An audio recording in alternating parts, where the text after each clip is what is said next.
Alors il sembla bon aux apôtres et aux anciens, en accord avec toute l'assemblée, de choisir parmi eux des hommes, et de les envoyer à Antioche avec Paul et Barnabas. Ce furent Judas, appelé Barsabas, et Silas, hommes estimés parmi les frères. Ils leur mirent en main la lettre. Judas et Silas, qui eux aussi étaient prophètes, exhortèrent beaucoup les frères, et les fortifièrent. Quand ils eurent séjourné là quelque temps, les frères les laissèrent aller en paix vers ceux qui les avaient envoyés. Acte 15, 22-33. Paul et Barnabas et plusieurs autres frères avaient été envoyés à Jérusalem par l'assemblée d'Antioche. Ils devaient considérer avec les apôtres et les anciens de Jérusalem une question importante concernant les païens qui avaient cru au Seigneur Jésus.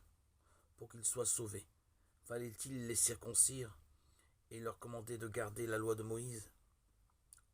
Le Saint-Esprit a montré clairement à tous au cours de cette réunion historique que ce n'était pas nécessaire. Alors, une délégation a été envoyée à Antioche avec une lettre indiquant les conclusions de la réunion. Deux frères estimés de Jérusalem, Judas et Silas, ont accompagné Paul et Barnabas pour confirmer personnellement ce qui avait été décidé. Leur mission terminée, ces frères qui étaient tous les deux prophètes sont restés encore un certain temps à Antioche, exhortant, fortifiant les frères par plusieurs discours.